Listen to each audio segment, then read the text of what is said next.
प्रिय मित्रों, जय श्री कृष्ण। मैं हूँ आचार्य डॉक्टर विष्णु कुमार मिश्रा। आपका बहुत बहुत अभिनंदन करता हूँ, आपका बहुत बहुत स्वागत करता हूँ। आज मैं एक अत्यंत महत्वपूर्ण वीडियो लेकर के आपके सामने प्रस्तुत हुआ हूँ। चर्चा करूँगा राजा के समान अतुल वैभवशाली योग जन्म कुंडली में कैसे बनता है।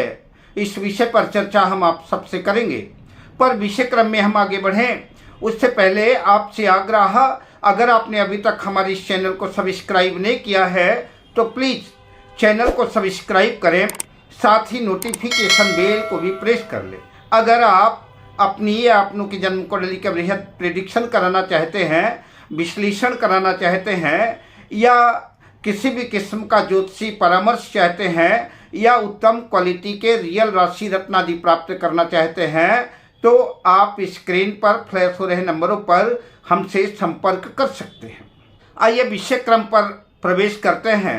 यदि किसी भी जातक की जन्म कुंडली में शुक्र अश्विनी नक्षत्र में स्थित हो और अश्विनी नक्षत्र में स्थित होकर के लग्न में शुक्र स्थित हो और ऐसा शुक्र 3 ग्रहों से दृष्ट हो, तो जातक शत्रुओं पर विजय प्राप्त करने वाला होता है।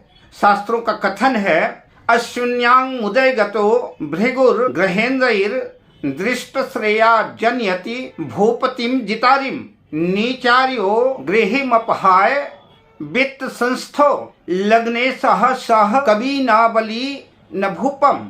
यदि किसी भी जातक के जन्मांक चक्र में शुक्र अश्विनी नक्षत्र में स्थित होकर के लग्न में स्थित हो और ऐसा शुक्र जो है 3 ग्रहों से दृष्ट हो, तो ऐसा जातक अपने शत्रुओं का सर्वनाश करने वाला होता है, शत्रुओं का संहार करने वाला होता है, शत्रुओं पर सदा भारी रहता है, शत्रुओं पर विजय प्राप्त करने वाला राजा होता है। यदि लग्नेश जन्म कुंडली में बलवान हो करके जन्म कुंडली के द्वितीय भाव में स्थित हो तो भी जातक राजा होता है। पहले के जमाने में तो राजा महाराजा होते थे, उनका एक ठाट बाट राजाओं का होता था, राजा महाराजाओं का। किंतु चूंकि आज हम जिस युग में जिस परिवेश में जी रहे हैं वहाँ राजा महाराजाओं की व्यवस्था तो है नहीं, किंतु ऐसे जातक का वैभव राजा महाराजाओं के समान होता है। ऐसा जातक शासन करने वाला होता है, हुकूमत करने वाला होता है।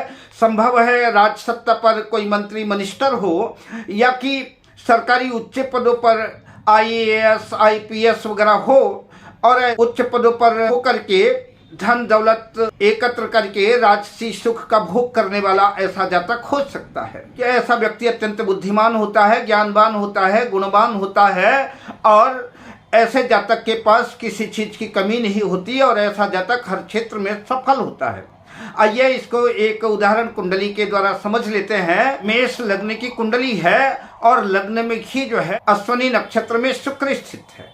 चतुर्थ भाव कर्क राशि में शनि स्थित है और शनि अपनी दशम दृष्टि से जो लग्न को देखता है, क्योंकि लग्न को शनि नीच दृष्टि से देखेगा, लेकिन फिर भी अति उत्तम राजयोग बनेगा। नीचार्यो गृह मपहाय, तो चतुर्थ भाव से जो है कर्क राशि में स्थित शनि जो है लग्न को दशम दृष्टि से देख रहा है। सप्तम भाव पर तुला राशि पर चंद्र स्थित है और दशम भाव पर लग्नेश मंगल मकर राशि में उच्च के होकर के लग्न को यानी शुक्र को देख रहे हैं। तो शुक्र 3 ग्रहों से शनि से दृष्ट है, चंद्रमा से दृष्ट है और मंगल से दृष्ट है।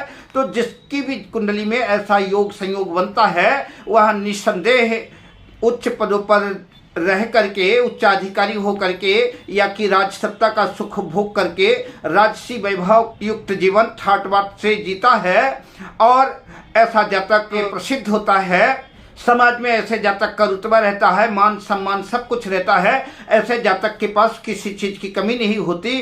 अब मैं आपसे लेता हूँ विदा, शुभकामनाओं के साथ। जय श्री कृष्ण।